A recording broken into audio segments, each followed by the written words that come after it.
When a partnership is created or an existing partnership wants to add a new partner, you have to put that information on your books and record them in your accounting records. A partnership is a voluntary agreement between partners. It does increase the risk to personal finances because you may be liable for your other partner's actions, so it's important to choose your partners wisely.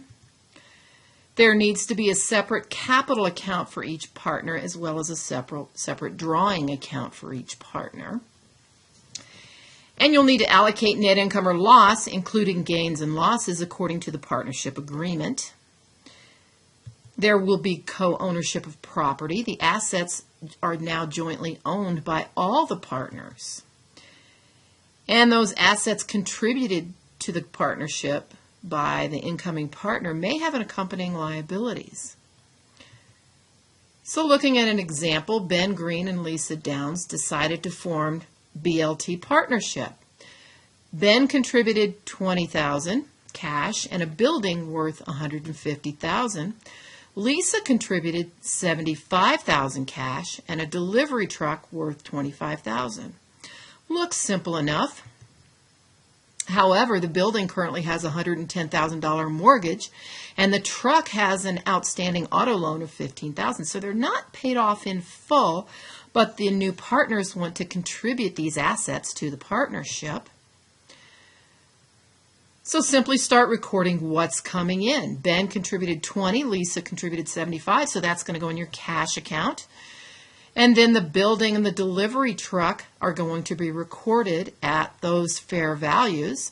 We treat the fair values, whatever it's worth at the onset, at the initiation of the partnership, using their fair market values.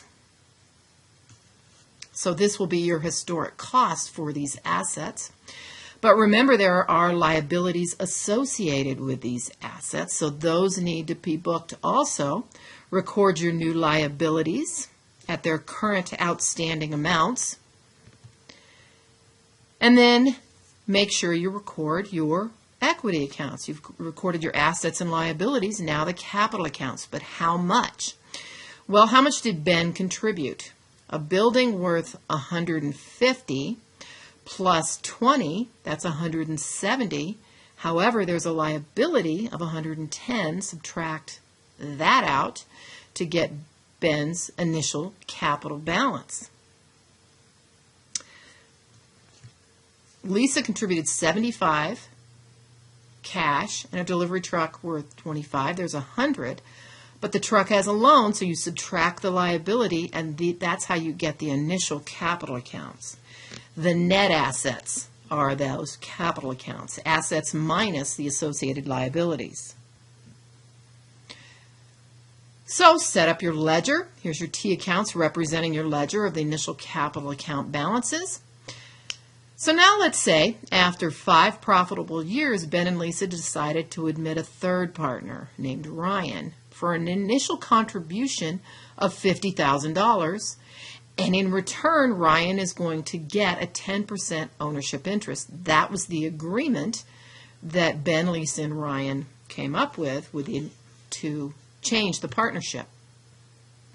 Now, before this, the P&L agreement had been a 40-60 ratio prior to the addition of the third partner, which means of income, initially, Ben would receive 40% or 4/10, and Lisa would receive 60% or 6/10. So how do we figure out the new agreement? Well, the capital balances at the time Ryan was admitted to the partnership were $240,000 in capital balance for Ben and $310,000 for Lisa.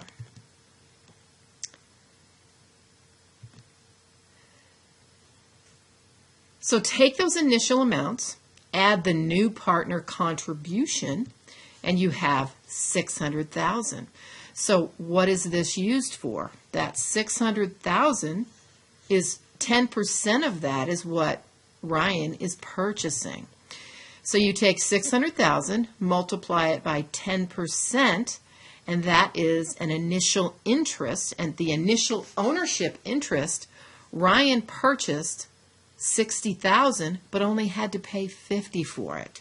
There's a difference. So how do you handle that an extra $10,000?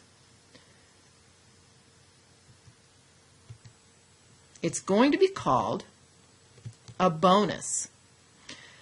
Admission of a new partner of a bonus, it can go to the new partners or it can go to the old partners. So let's look at which way this is going to go. The initial contribution of $50,000 but received a $60,000 ownership interest. The prior P&L sharing agreement is 40-60, and when you're handling the bonus, stick with your old agreement. Now, will the P&L sharing agreement have to change? Yes, it will. But the initial transaction that's recorded for the bonus is going to follow the old agreement. That means one of the partners will have to contribute 40% of the bonus, and the other partner 60% of the bonus, because the new partner is receiving the bonus.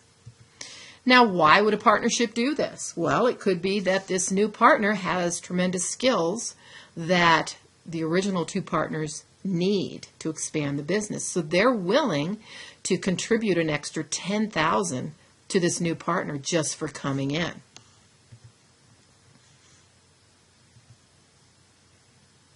Okay, now let's say the example is different. Instead of $50,000, Ryan's going to contribute $75,000 for the 10% ownership difference. How's this going to change your numbers? Everything else is the same.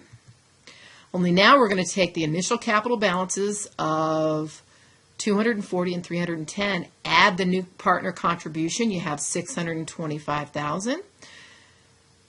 And Ryan is purchasing a 10% ownership interest. So this means now Ryan is willing to pay $75,000 in return for only an ownership interest of $62,500. Different reasons going into a new partnership. With this scenario, that means Ryan really wants in and sees this as an investment. So instead of a bonus to the new partner, this would be a bonus to the old partner. You're going to calculate it again based on the old profit and loss sharing agreement.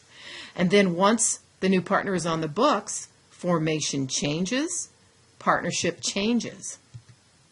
But here is your journal entry. How much of the bonus instead of a debit? Now the capital accounts for the other partners is increasing. So they were paid extra money to allow this new partner admission into the business. The bonus can go to the new partner or to the old partners. It depends on what the partnership needs. Now, as mentioned in your introduction to partnerships, they have a limited life. So what does this mean? Well, because the structure changed, any change, then the partnership ended. For your customers, you can stay open for business. They may not know the ownership change and you now have 3 partners instead of 2.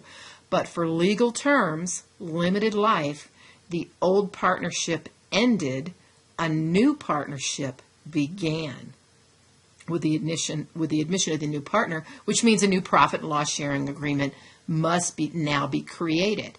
But now you can see why you went with the old P&L sharing agreement to handle the bonus, to close the old partnership, and now you're immediately opening a new partnership with 3 partners instead of 2.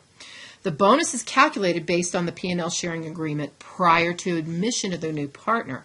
And now it's time, now that you set up a new partnership, now it's time to set up the new P&L sharing agreement. And it should be in writing.